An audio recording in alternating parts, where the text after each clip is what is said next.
Hi, I'm Saren. And I'm Ray. We're your Spider Baby hosts from To Know Her Is to Fear Her, a Spider-Woman podcast, as well as proud members of the collective. You're listening to Capes and Lunatics. Gimme, gimme.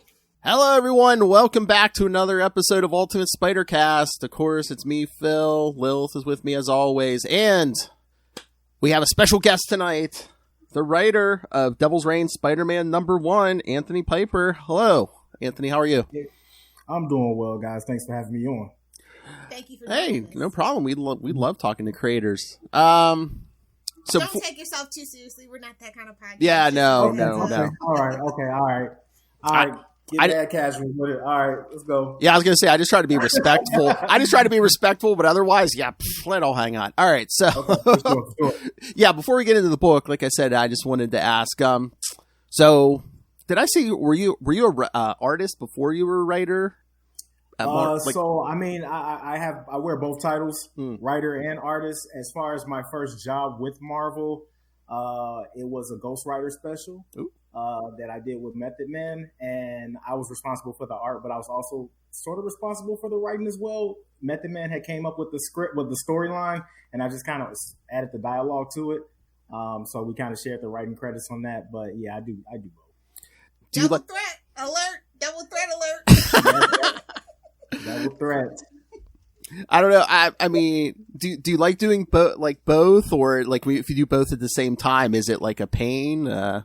Yeah, he can't tell himself, and then they fight for 15 pages. He has to do 15 pages. So, for me, I primarily work on my own IP, and that's kind of how I got into the industry was my IP Trill League. And because of that, I started working more in animation. So my style is, I would say, more fitted toward animation than actual comics, but I've worked with Marvel. I've illustrated a couple of projects and a couple of books. And I would say in terms of working with Marvel Comics, I would probably say I enjoy writing more than actually illustrating for them, just because I don't think my style gels well with their characters as much. So I definitely prefer writing more. But, occasionally, you kind of get bored with just, dabbling on, text edit. So it's kind of like, all right, I want to draw, particular character. So who are some of your favorite Marvel characters? Favorite Marvel characters. Domino became one of my favorite characters. I mean, I was already a big X-Men fan in general. X-Men is what got me into comics as a kid. But Domino became one of my favorites just because she was one of the first X-Men that I kind of wrote for, and I was doing a couple of stories for her.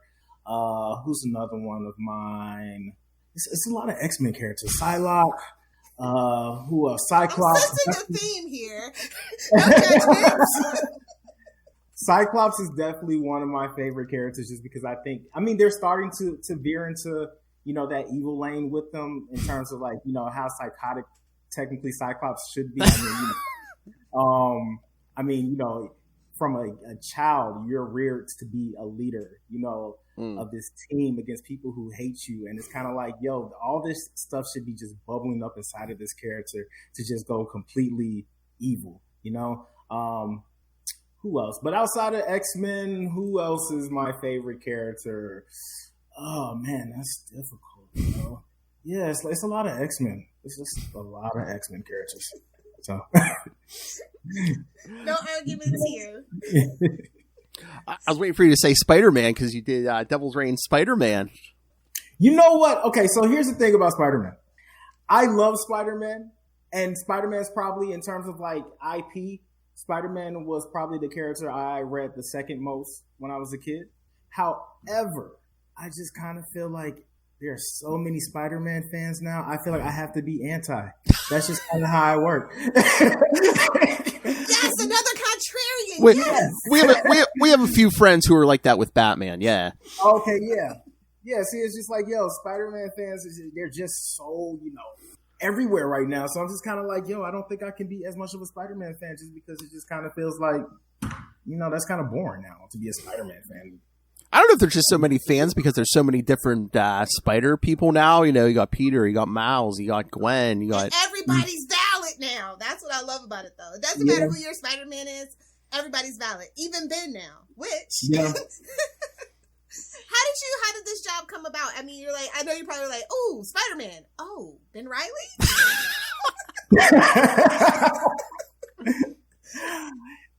So at the time when I first started working with Marvel as a writer, my editor, Chris Robinson, he thought that I would be a really good, I would have a really good take for Miles. And so he had recommended me to Nick Lowe, which is like, the head editor at Marvel, but he oversees all the Spider books. And so he had recommended me to take over, but I think they were in that transition phase when, Bendis was kind of like moving on and they were trying to find a new writer to take over. So it was kind of hectic on that title. So, he was like, yeah, I don't have time to look at new writers. I'm trying to find someone to take over this book completely. So some time had went by and Nick had reached out to me to illustrate a Miles special that was written by Cody Ziegler. And so I had wrote that and he was like, oh man, yeah, we still have to, get you on the Spider-Man book. So I was like, okay, cool. I'm thinking it's Miles. And he was like, no, we have something going on with Ben. I was like, Ben's back? He was like, yeah. So, so he got me, acclimated to what's going on with Ben Reilly. Right now what they're doing with them and stuff. And, he was like, yo, I'm going to give you a special. So that's kind of how I got to Ben. And the funny thing is it was enjoyable because a lot of my writing tends to be very, a little bit aggressive, kind of in your face. And, what I was reading with Ben, as far as where they were going with him, he was definitely a little bit more hardcore, he had guns and stuff like that and, ready to shoot people in the face. And I was kind of like, oh, okay. I was like, this is kind of my alley, to the point where I actually went a little bit more extreme than I thought. They actually had to hold me back a little bit. So, but they enjoyed it. They enjoyed what I wrote. They were like, oh man, they were like, yo, you're giving Ben a really unique voice, because I just kind of had him like, he didn't care. He was like the evil Peter Parker. Well, not the evil Peter Parker, but like the Batman, the Peter Parker, Yeah. Oh, that's why I love Ben Reilly, because it's like you could do stuff with him that you can't do with Peter Parker. There's some story points where they're like, no, you can't do that with Peter. Oh, it's Ben. Oh yeah, go ahead. Go ahead, do that. Exactly. So did you get a lot of notes for this? Just because, all the Ben stuff's going on, but it's also in the middle of Devil's Reign, so you kind of have like two events going on at the same time in this book. No, for the most part. I mean, I got the Rose. That was the villain that they gave me, and tied in with the Kingpin. And since, the Rose he doesn't have a lot of history, I kind of was able to invent my own little take on him, which they enjoyed. They liked how I wrote, his voice and stuff. But no, I didn't really get many well, actually, you know what? I did get notes because that story that I wrote initially, how it started off was not how, in terms of what was printed, was not how I intended that story to start off. What actually ended up happening was I was supposed to come in, that story was supposed to come in after Devil's Reign 2. And what happened was that I think the book ended up getting delayed. Oh. And so what happened was that in Devil's Reign 3, Ben was captured by the police. Instead. Like I was just, my story started off with him in the hospital.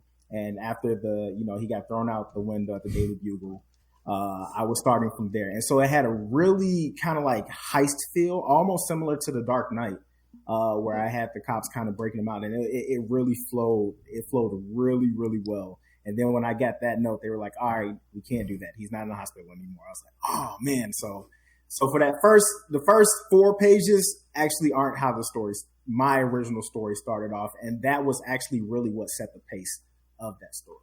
But that was pretty much the only note. I got a couple of other notes that were like, all right, that's a little too explicit. This is a kid's book still. So you can't go that far. Because I was looking back at some old, early 90s Spider-Man books, and I was kind of like, yo, Peter made some really kind of, explicit sexual jokes. And I couldn't, and they said, no, we can't do that anymore. I guess, now the mouse has we got exactly, the mouse. Yeah, exactly. Yeah, exactly. So they were like, I was like, Peter made some really, really, really dirty jokes. So they were like, nah, you got to take those out. So that was pretty much kind of like the only notes. But for the most part, they gave me free reign. So was their suggestion to use the Rose? Because I thought maybe that was your idea, because I don't think the Roses showed up anywhere else in Devil's Reign. So I was like, oh, was this Anthony's pick? No, he gave them to me. I didn't know anything about the Rose. I didn't know who he was. at all. So I had to do research on them, and I was like, there's not a lot of storylines with them. So, I mean, which was even better for me in the sense that I could, I had free reign to come up with this voice of this character, and I kind of made him a little bit goofy in a sense, kind of a threat, but, kind of made him a little bit goofy because, I mean, he kind of is a goofy character, Yeah. But, of course, he's tied into, Wilson Fisk being his son and all that. So, I guess it was appropriate to kind of be able to introduce him into this storyline, reintroduce him, I should say. Yeah, he kind of had a clean slate because they killed him off for a while, and then they just brought him back, like, within the last year or so. Yeah, but, like, no, I thought you got his voice really well because even when he was, like, torturing Marcus, he's like, yeah, I usually have, like, like, henchmen to do this. That's the rose. I wanted to make him like that, like, sadistic rich kid, really spoiled brat who thinks he can be, like, this crime kingpin, but it's like, no, dude, you have no experience. Like, we don't even know who you are, so it's like... what are you really capable of doing? But I mean, he was very fun. I like that. I wish, if I do continue to do, a couple more storylines, I would love to have characters or villains that just kind of have like a little bit of a clean slate to just be able to, kind of reinvent their voice and, do something fresh with them. And I don't know if just because they don't have the time in the regular Spider-Man book, but just the stuff you did with Marcus, I loved because it's like, yeah, they kind of like told us in the main Spider-Man book that him and Ben and Marcus are friends, but they really don't have the time, I guess, to show you that. I thought I thought we got the most characterization of Marcus in the last, since when did this start? Okay, September. well, you know what? That actually was a note that he gave me. Okay. He did give me that note in a sense because when I first. He gave me the books to read as far as what they were doing with Ben Reilly and the Beyond Corporation. So when I started reading those books, I thought there was always constant tension between these two characters that, they really didn't necessarily like each other. And that was one of the things he was like, well, I kind of want to make this a friendly, interaction with, Ben and Marcus. So I guess maybe that was supposed to be like the turning point of their relationship. He didn't give me any insight into as far as like what's really going to happen. With Ben and this corporation, but, he was like, yeah, I kind of want this to be, some sort of friendly interaction between these characters. So, I think it might be a turning point for them. So is that the fun part of the job here? Do some background, read some comics. It's like, oh, okay. You know what? It is. And it also can be a little nerve wracking as well, just because there's so much moving. Yeah. And, you can read the books, but, they're already plotting, like a year down the line as far as where these storylines are going to go. So you think that, like, oh, okay, I have something really interesting to interject right here. And they're like, no, this doesn't mesh well with what we're doing 6 months from now. I'm like, oh, okay, well, yeah. Back to the literal drawing board. Yeah, right. Yeah, exactly. It's like, well, I need to know my parameters, but, they have so many moving parts. But, doing the one shot, I think was, getting me acclimated to, the whole Spider-Man process. Because most of the stories that I've written for Marvel have all been part of their crossover events. So I know, what I'm working with then.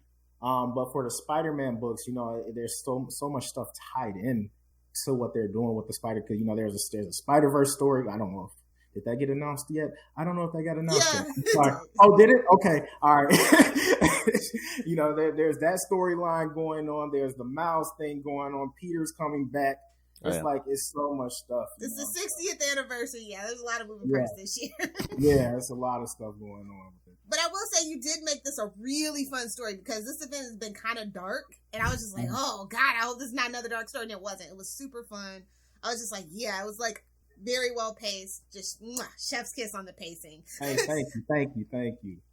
Oh yeah, and it fit in perfectly with the Spider-Man stuff, the Devil's Reign stuff. I'd be the first one to say, oh, I don't know if this would fit in here or there, but no, I mean you slotted it in perfectly in two different events, so well done. Thank you. I'm glad it was received pretty well. I think Nick, this was my first time working with Nick as well, and I've gone on to write 2 other Spider-Man stories as well. One with Peter, one with Miles, and this is my first time writing with him. I think I did the job pretty well, and I credit that to I was working on a television series, and I started to write for TV, and so it kind of taught me that pacing, television pacing. So, I kind of interjected that into this whole story. And I was lucky in the sense that I got 30 pages to do so compared to the 20 that they normally give me. So, but yeah, I'm glad it was received well. Thank you. I guess Jed McKay must have been too busy, Lilith, because he wasn't doing every other one shot it seemed. I'm glad he left something for somebody else for once. We talked to him like 2 weeks ago. I don't know when that man sleeps. Honestly, I think he's locked in his room too. Between us hands, I think he's locked in his room too. A lot of creators are. But yeah, I mean, okay. So as the art side, so.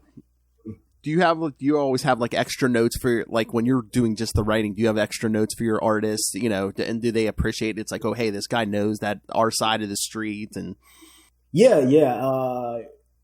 Zay, I think he really enjoyed working with me, just because as an artist, when I'm writing, I'm always thinking about the visuals as well. Mm-hmm. And, because that visual element is also a key story, it tells a story without, sometimes you don't need the words to tell it. So whenever I'm writing my script, I'm very, very descriptive about kind of how I want this scene laid out. Like, especially like the scene where the Rose is, he holds the knife up to Marcus. I told him, I was like, yo, I want this, like, I want it to look like a horror scene. I want the light overhead, him tied up and stuff like that. Or even when, after Ben and Misty and Colleen are talking and you flip the page and it's kind of like the Rose is sitting there, kind of like tired of the fact that, this interrogation session is not going his way. I was like, yo, sit him in a chair, have it backwards, have him with his jacket off, make it look like he's been there for a minute, and that tells, and that tells you a story in the sense that it's like, oh, this dude has been there for a while, talking, and the fact that he's unclothed. So yeah, Zay really, I think, enjoyed working with me on this book, and he did a really, really good job telling that story. Oh yeah, the art is great. I mean, between his work and it hit me now. Yeah, you're so aware of the, because you've done that work that, everything just pops. The writing, the art, it's beautiful. I'm gonna be nosy. Can you tell us a little bit more about your original IP? Is it creator owned or? Yeah. So basically, how I came onto the comic and animation scene is I was an independent artist, doing a lot of mixtape cover work for local artists from Chicago, and that was kind of how I was making my ends meet.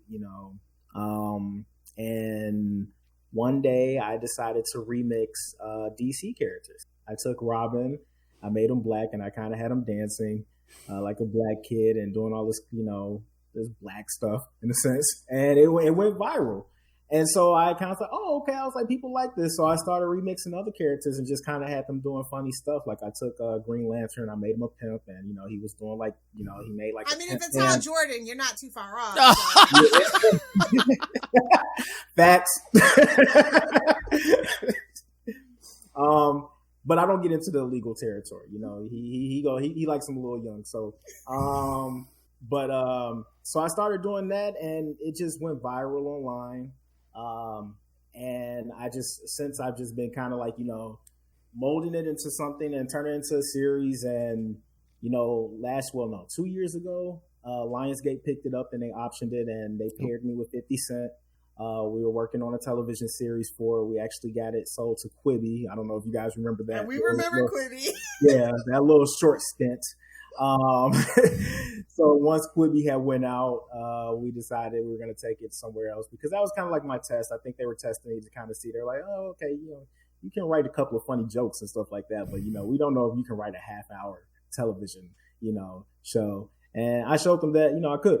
And so now we're going to take it back out this year. But ever since then, I've just been doing a lot of different stuff, writing for Marvel. I've worked for Warner Brothers Animation, Fox Animation.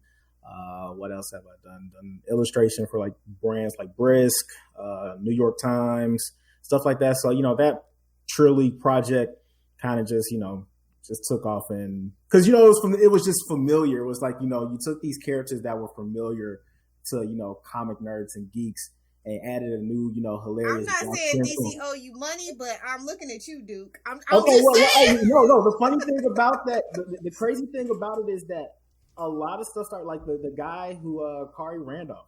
He actually apologized to me because I know Kari, and he actually apologized to me because I had first came up with the Black Robin, and then all of a sudden, right after that, they introduced Duke. Another thing is the Teen Titans reboot cover that they did, where you had Damian sitting in front of the car. I had a cover very similar to that illustration, and then of course the Black Batman. My character is named Blackman, so so DC actually does. They're watching. They're watching a lot of stuff that it is that I'm doing. Even the fat character, I forget his name. The team, I don't know what his name is, but the blue kid. He has a very similar design to my character Tam Tam, with the pop collar, and he's like a chubby character. So it's like, yeah, they're watching. But I mean, I'm interconnected with the community, the comic community, because it's very small, us artists and writers and stuff. So it's like, if you produce anything, it's gonna get around, and we're all inspired by each other. So it's like, it was just bound to happen. But yeah, DC needs to cut me a check. Or just bring me on board. Throw you on a book, something. I mean, exactly. I mean, Lil, there's so much going on over there right now. This might be the soon-to-be owner of DC Comics we're talking to right here. Like I said, whenever that merger happens, and what happens with that? Oh goodness! Wait, what merger? Got its own problem.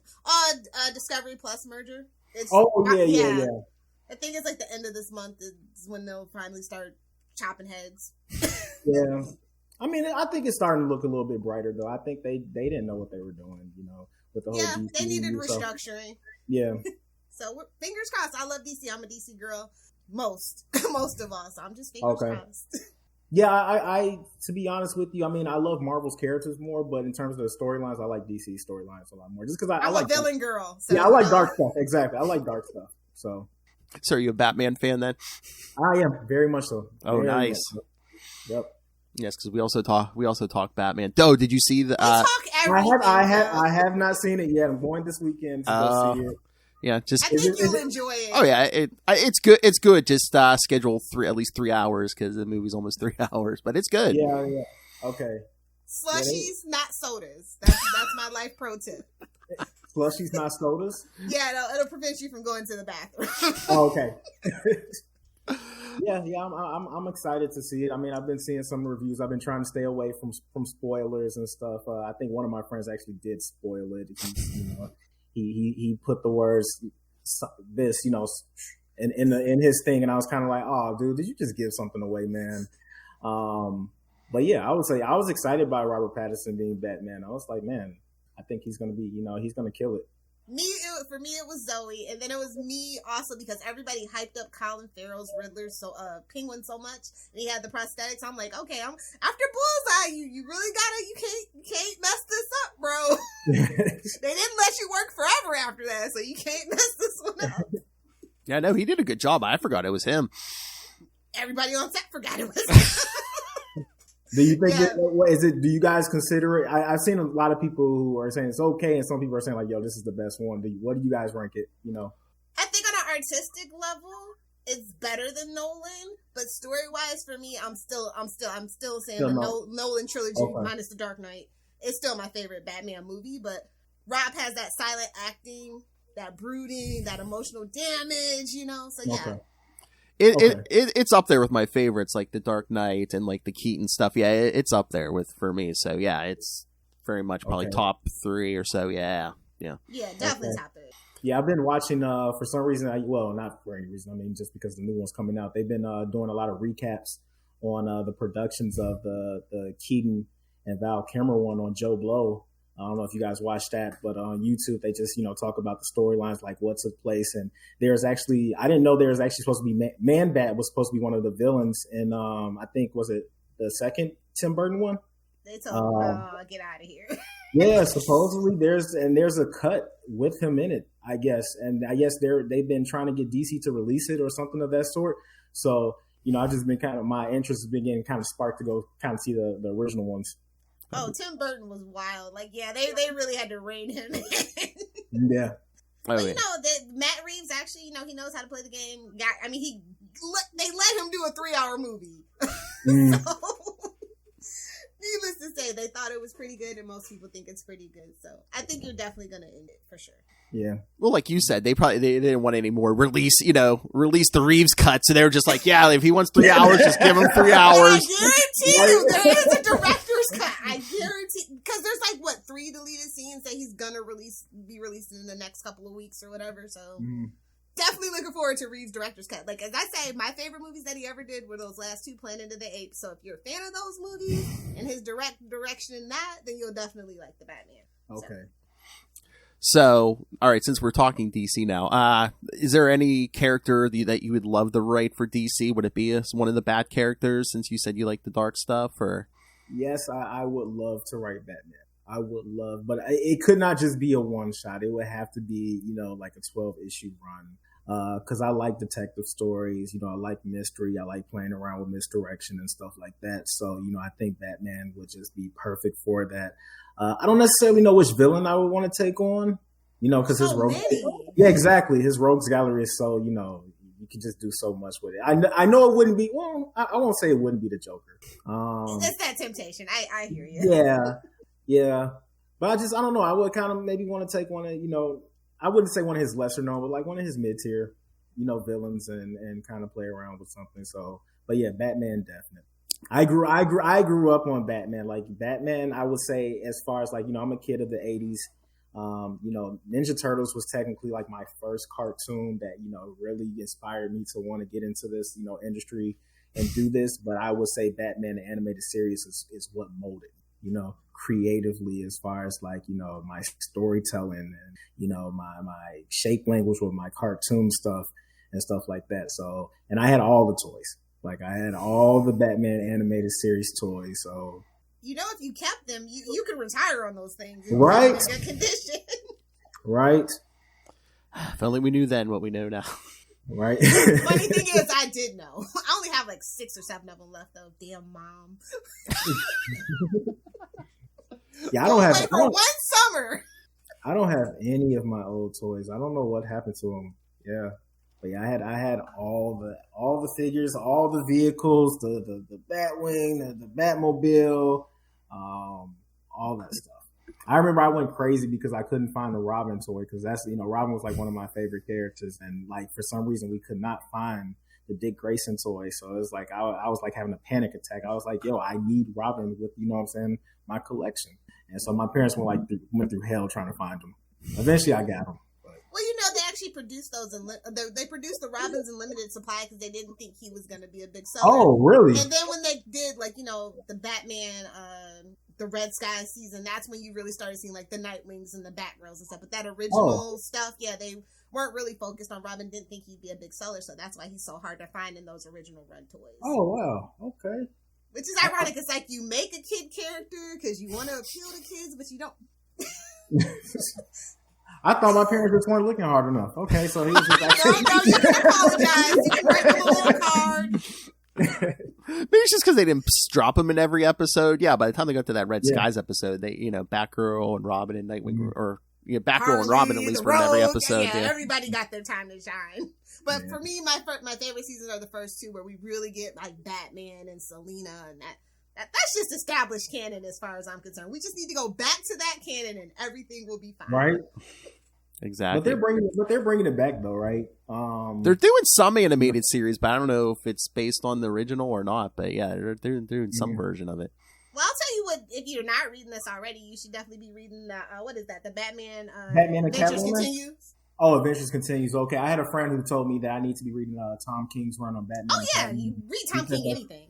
Yeah, that's really, really good. So. Oh yeah, you go into the store these days. I mean, just pick a direction, you're going to run into a Batman book. So. Yeah, pretty much. Yeah. Honestly, I'd say stay away from Black Label. Those Black Label stories ain't been hidden. Really? Save your money. I haven't read a single one of them, but I thought that was an interesting concept. With the whole mature storyline. Which is something that I wish Marvel would do. We did it once upon a time with Marvel, but they know where their bread is buttered. Well, it's Disney. It's Disney now too, so I think they tread a fine line there. Yeah. That's true. I mean, they tried to do with the whole Max label, but I mean, even with the Ultimate, storyline before, I forget what is the guy who took over Ultimates 3, Loeb. Before he took it over, I thought, the Ultimates line was perfect. And I think there's room for that. I think that there's room for them to go into the darker stuff. I mean, they're doing They're doing Moon Knight now. I was gonna say if we didn't have Jed McKay, I'd be like, give this man the Moon Knight book. I mean, you want dark. So it's like, they know they're eventually gonna have to go down that lane. They can't keep everything kiddie. So it's like, let's just go back to the whole adult label stuff with for Marvel. Well, if it sells, and that's the bottom line. So yeah. Would you be interested in any Punisher stuff? 'Cause it looks like they're doing. I don't know how they're tweaking Punisher at the moment. No. I'm not a fan of the direction that they're going. I mean, it seems like there's a lot of political stuff going on with it. Yeah. I have no interest in that. I'm waiting on the Mercy Bullets, honestly, any day now. The Mercy Bullet? What's that? When he first appeared, they kind of give him. He didn't have like real bullets. He basically just had like these knockout bullets. Yeah. Yeah, nah. I don't know. I don't know where for him. Yeah, I don't know where they're going with it. I like my stuff how it was introduced to me. Yeah. I don't like too much change, especially when the change behind it isn't creatively inspired. It's more politically inspired than anything. It's kind of just like, all right, so that's those damn 80s kids. As an 80s kid. Yeah, exactly. Exactly. I mean, when you look at the stuff that it is that we grew up on, it's just kind of like, we had some really, really dark, inappropriate, We were latchkey kids. Nobody was watching us. It's fine. Thank you.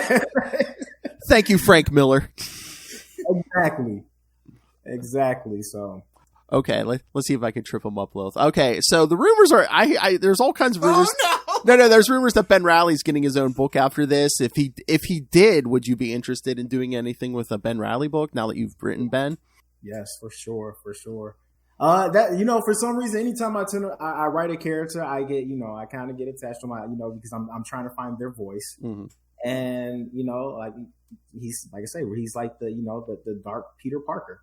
So I just think, you can do so much stuff with that. But yeah, they haven't told me that he was getting his own book. So, but they did say they said this is a new chapter in his life and, with Ben Reilly and stuff like that. So I guess maybe it is, but. And it's Phil's the biggest Ben Reilly fanboy. He's just putting it into the atmosphere. Oh, you're a big Ben Reilly. Yeah. I read it. I was reading originally in the 90s when they did all that original Ben Reilly stuff. So yeah, I'm a big fan. Okay. Our every fourth episode's only dedicated to Ben. Oh, shut. Gotta give Australia love. All right. But no, if you had the Ben Reilly book, I mean, okay, they say, okay, you're moving them to a different city. You can do what you want. What would like be your pitch? What would be your idea for a Ben Reilly book? What would I do with Ben Reilly? I guess I have to see what they do with him after the whole Beyond Corp because, I don't know. Like, there's something nefarious going on with the Beyond Corp.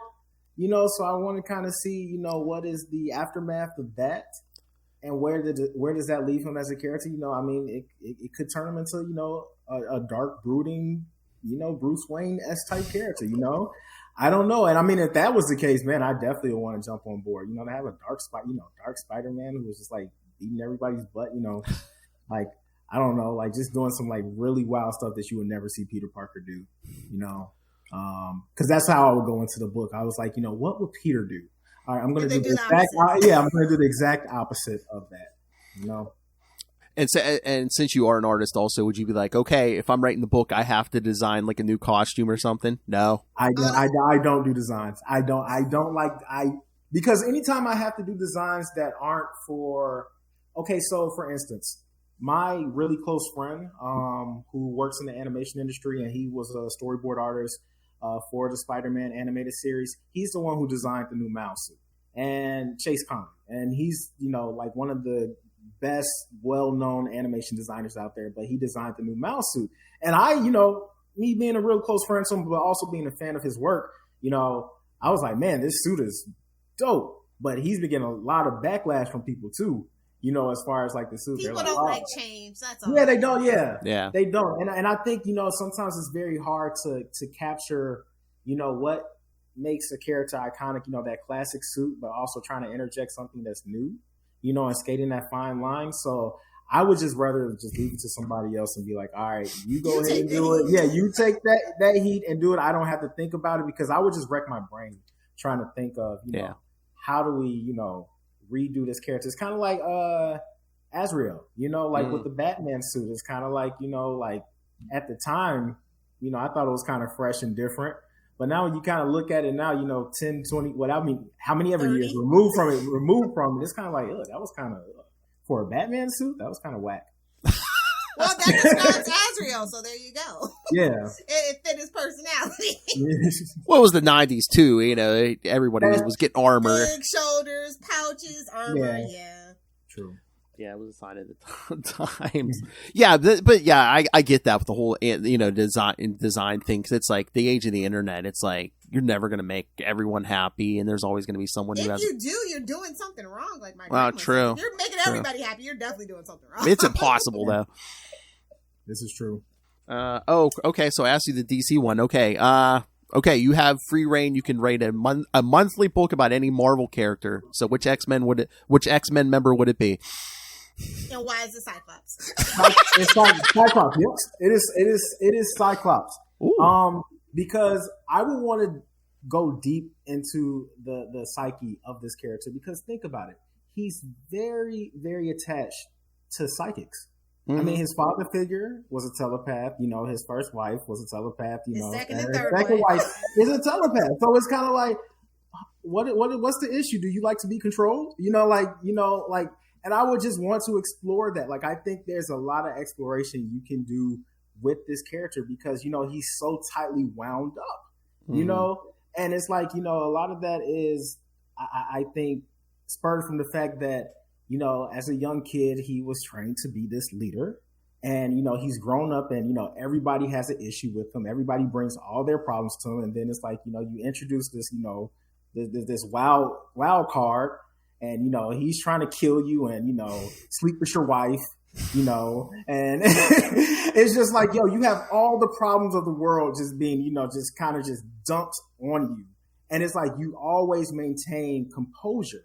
There has to be something brewing underneath that, and I think maybe part of it could, I would play around with it, is the fact that maybe he uses these, these telepaths to kind of like, control them in a sense, maybe, there's something going on. The bed talk, could be like, hey, I don't know. There's a lot to explore with that character. I think. Oh, so, yeah.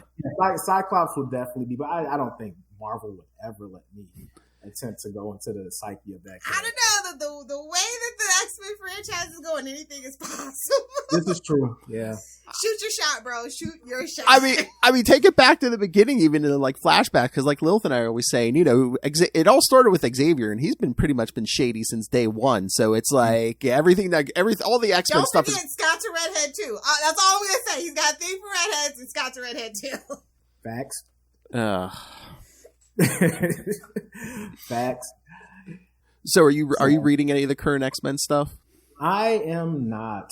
I know. He's like, I'm waiting on the reboot. It's yeah. I'm going to be honest with you. I know I'm probably shooting myself in the foot if this gets out. I'm not a Hickman fan.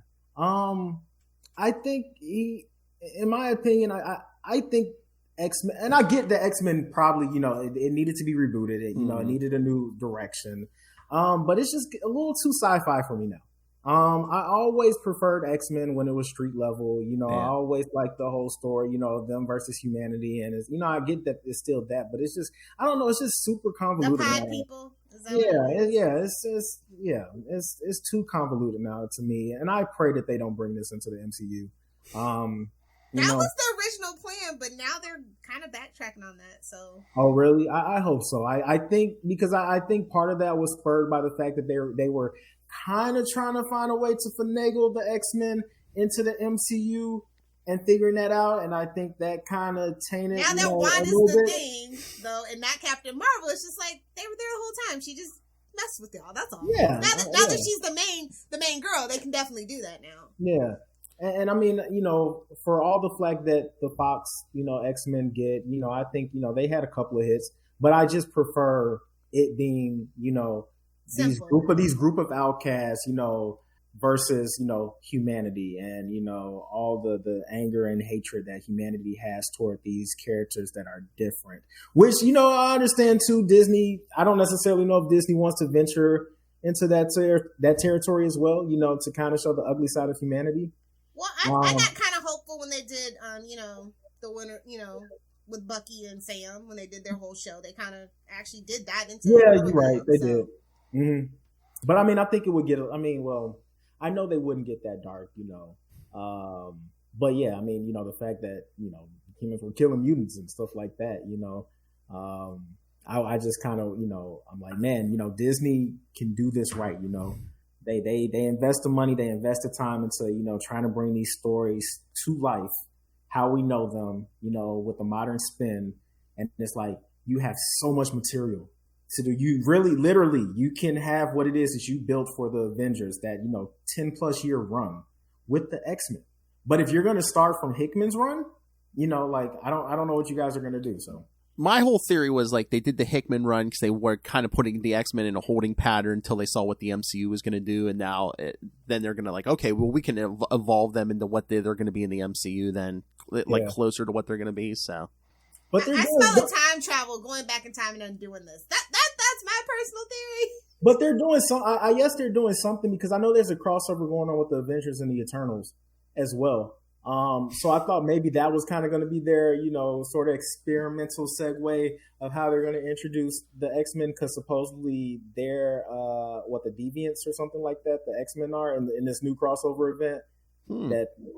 So I guess the Eternals is kind of a way to bring the mutants into the MCU, but I just don't know. I mean, I think we'll find out with Doctor Strange if that's going to be how they bring them into the MCU, but.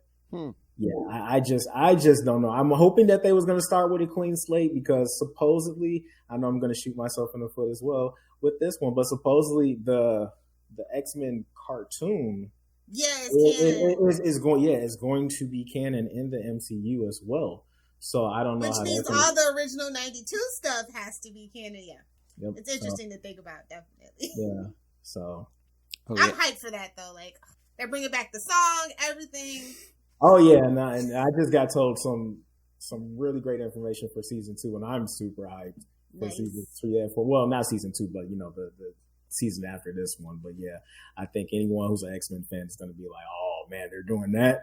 So, all right. So, any other questions, Lilith, or should we let this man get back to the 50 projects he's working on at the moment? Work, young man. I shall. Yeah, I'm over here working. We're in pitch season right now, so in the TV space. So I'm like working on like multiple series, trying to get art ready and stuff. So fun times. Oh, one more just to be nosy. Are you pitching anything to Cartoon Network or Adult Swim or anything at the moment? Because that right now, that's like kind of the place to be for a lot of people. So I'm pitching for Trill League, but then there's also another series I'm pitching for Tubi. Nice. We love Tubi here. Yeah, with Bento Box, they have a collaborative program where, they're doing like pilots and stuff like that. So those are the 2 series that I'm working on right now. But hopefully one day I can get over to Adult Swim. I pitched Trill League to Adult Swim, man, and they just, I don't know, they were like, you can't make fun of our characters because, they're owned by Warner Brothers. Robot Chicken, hello. Exactly. Right. Just keep doing it. You have to make fun of them politely, I guess. Exactly. Well, we'll be on the lookout. Fingers crossed for some good stuff coming for you from pitch season. All right, now drop them socials. Yes, tell the world where can they find you on social media, what projects you want to promote. Yes. All right, so right now, my Trill League Kickstarter is actually live. So if you're a fan of the series, my Kickstarter for the second issue is live right now. I think it has about 25 more days. We're like 2,000 away from the goal. If you're looking for me on social media, you can pretty much you can Google my name. I think I'm the only Anthony Piper out there. But if you want to find me, you can go to facebook.com/Trill League, or on Instagram, I am Ant_Piper. Very good. We'll have that all linked in the show notes if you guys are interested. Yes. All right. So yes, thank you once again. I mean, with all the stuff you have going on, I mean, we really appreciate you, giving us your limited time. No, thank you for reaching out. This was fun. Oh yeah, and again with Trilly or anything else, maybe we'll have to have you back and talk that. So for sure, I'll definitely keep in touch. All right. So hopefully when I get that TV series, I'll be back on. Oh yeah, please. Okay. All right, guys. All right, take care. Thank you. Have a good night. All right, you too. All right, another interview in the can, sir. It was a great interview, but just when we started talking like Batman and the DC stuff, I just heard Rave like, "What the f?" Come here. I thought I was safe. I'm coming from Marvel. Ray. I thought this was my safe space. Listen, there's the chance is never zero, Ray. You know this. Oh yeah, the chance is never zero. There's bleed over in all of our shows, because we're nerds. It's fine. Oh, I know. Marvel and DC nerds. That's why people should hire us to do their official podcast. Yes. Well, Marvel has theirs. Come on, DC. DC used to have theirs for 6 months?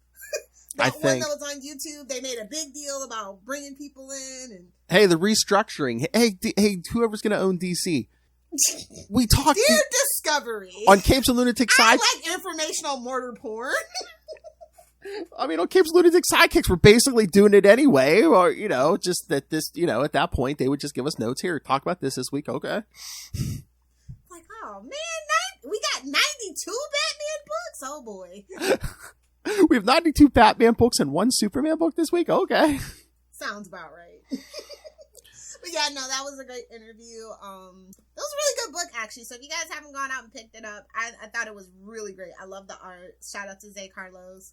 And the story was good, really fast paced. I read it twice, actually. It was so fast paced. Yeah, I loved it. I remember reading this. I was like, yeah, this is great. Because again, it's like with these one shots, and like I told him, I'm like, it's especially hard when you have to It might be beating King in Blood. I don't know. We haven't had a dud yet. Fingers crossed. I mean, he had to work in the frame of 2 different events. I know. I could never. I know. My ADHD could never. That's why I figured they were bombarding him with notes. Like, okay, this takes place in Devil's Reign here. This takes place in Beyond here.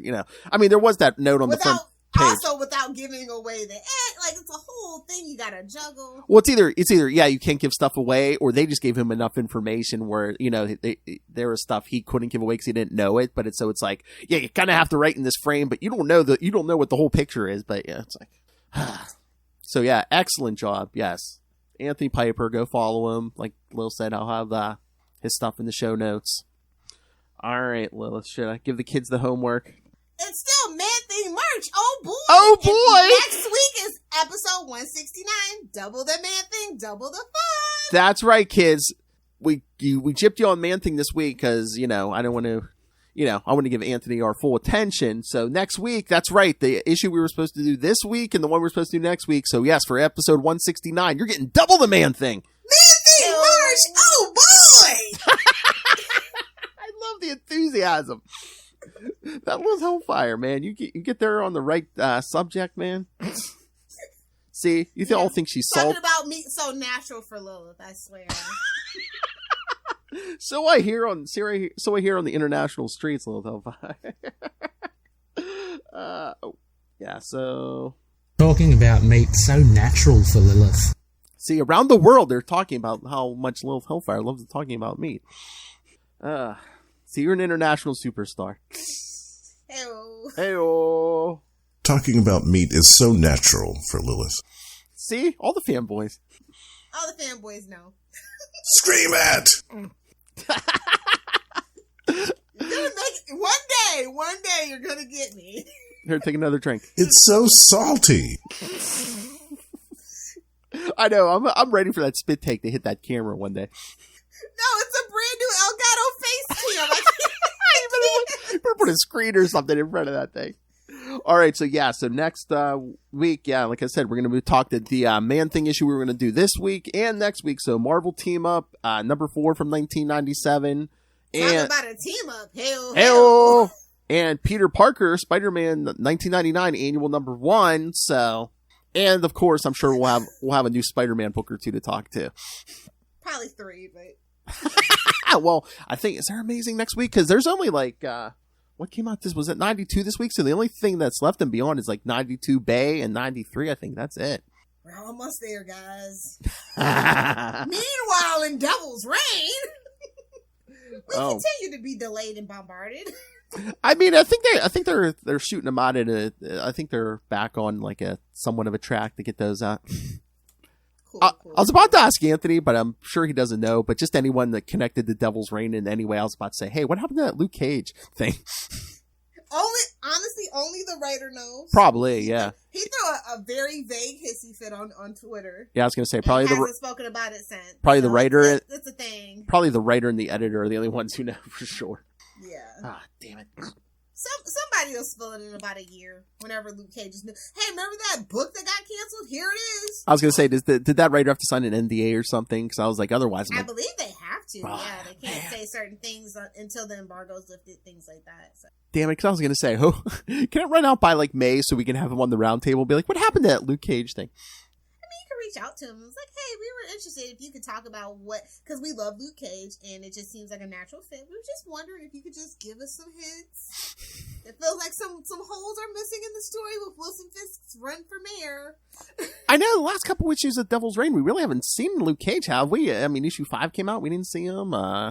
That mayoral thing seemed to like go away, you know. Ooh, maybe they had to cancel it because maybe they are trying to shove him into the quick. They did buy that back from Netflix or whatever. So yeah, maybe. That seemed like really rushed and out of nowhere, to be honest. I know Netflix was probably mad as hell. They're like, you took Daredevil? That's like our thing. That was like the moneymaker. I mean, that's what brought me to Netflix for a while. Yeah, all that Marvel stuff. Yeah, it was like Jessica Jones, Luke Cage, and Daredevil. Not you, Iron Fist, and not you, Defenders. I was going to say, Netflix, if you have any kind of sense of humor, I would just put up a picture of all those shows and be like, we're going to miss you, and then under Iron Fist, not you. Not you, Iron Fist. I'm sorry, Connor, but you know it's true. He knows it's true. I know. On that note, Little Hellfire sobering up. All right, kids. So, yes, next time, Marvel Team Up. I would drink if we had a guest. Come on. I know. So, yes, kids, next time, Marvel Team Up Marvel Team Up number 4 from 1997 and the Peter Parker 1999 annual and any new Spider-Man comics. And then in 2 weeks, Ray and Dave will be back to talk that Spider-Man... Silver Surfer Sausage Fest! That's right. Say that 3 times fast. Hey-oh! That's a mouthful. That's a mouthful. And maybe I'll wait to drop on Lilith Hellfire what we're doing for April. Anyway, all right, okay. Wait, what? Oh, I'll let you know. We'll keep that a secret for right now. All right. So yeah, kids, send us all the thoughts. Email us capesandlunatics@gmail.com or call the voicemail 614-382-2737. That's 614-38-CAPES. And we talk so much Marvel and DC on our shows, so it's like, if you're a creator and you want to push your book, hey, come on. Dear Riverdale writers. Shoot your shot. I don't want to get caught up, honestly. I mean, I would let you take over Capes for a week, man. Do it. Can't do it. I can't get caught up at this point. All right, kids. So send your thoughts. Email, the voicemail, and follow Ultimate Spider-Cast on Facebook, on Twitter. Go join Web of Spider-Man, our Facebook fan group. What are we at? 3.5 or 3.6 thousand members now. Where's Into the Night at? 1 point. I think. I don't think they've hit 2 yet. I think they're like he's at 1.8 or something. But wait till that show hits. If you haven't, go give Moon Knight, Into the Night, the original Moon Knight podcast of the internet, a like. I was gonna say he's gonna get all those people, once that show hits, where it's like, oh, I love the Moon Knight, Yikes! All those new fans who, All right, so find links to all this. Moon Night. Mr. Knight to you. So send your follow all the social medias for all the shows we do, all the Facebook fan groups. And please subscribe to our YouTube channel. Again, every episode gets a video. Oh, I forgot. Number 1, Phil. I didn't do anything tonight. What did I get number 1 for? But yeah, it's a thing now. To see which obscene gesture did Lilith Hellfire just make? Well, you can subscribe to the YouTube and find out. And again, yeah, every episode we do has a video, so all our creator interviews, like we just did with Anthony Piper, they're all up there. So, but most importantly, if you can, please subscribe to our Patreon, because once again, we don't have any dirty political money backing us yet. we're not the child of a corrupt politician. So yes, every little bit. We don't have a Beyond Corporation behind us. Wipe scrubbing our memories. That's right. So so if you can, please subscribe to the Patreon.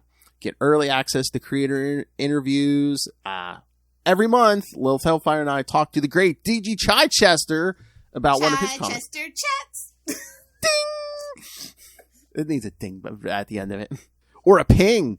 You haven't lived until Maz is giving you a ping. You've never lived until Maz has given you a ping. Oh, we need the Maz to do a ping. I mean, how can you imagine? Just like, next time you guys record, just have Maz send me a ping. You've never lived until Maz has given you a ping. I'm uncancelable. I just love telling that one. All right, so yes, Mr. DG Chichester. I got the good mic out for you guys. And it's Patreon exclusive superhero movie brackets. Oh, you're killing me, Phil. You're the one who started this, Lilith Hellfire. It was a joke. Nobody's supposed to take me serious. I was a drunk back then. Again, you can't plant these seeds in my head and fertilize them, Lilith Hellfire. It's gonna happen. I'll know next time. That's okay. Kristen's running the best superhero movie. Yes. So we're good. Kids, Lilith Hellfire fertilized my brain. So if you can, please subscribe to our Patreon. And again, you can always be sitting here watching us in your Capes and Lunatics and Capes and Lunatics Sidekicks merchandise. Be one of those cool kids like Charlie Esser with the cup, with the cover your t-shirt. lips and take a sip. Woo! If you want to cosplay as Charlie Esser, man, grow your stash and get your Capes and Lunatics merchandise. So find it all in one place. That's Linktree, linktr.ee/Capes and Lunatics. All right, Lilith Hellfire, where can people find you? If you nerds want to hang out with me on the internet, you can find me on Twitter at Lilith Hellfire, on Instagram at Lilith Hellfire69, and of course on TikTok, making all the comments. Your post is probably next at Lilith Hellfire69. Let me get a ride on your alligator back, bro. That's as a Floridian, let me just say that's racist, Phil. Why? I didn't say armadillo. Somebody's muffin's getting buttered. That ain't my business. No, sir. I love all these drops. All right, kids. Thank you for joining us. Again, come back in 1 week for Ultimate Spider-Cast, last episode of Man-Thing March. Oh, boy. Make sure you check out...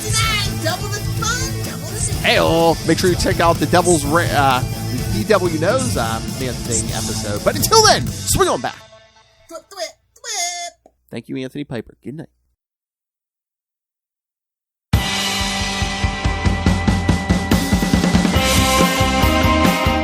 Hi, I'm one of the High Priests of Khonshu Ray, and I have the sacred privilege of providing you, the loony listener, with a podcast honouring Marvel's very own Moon Knight.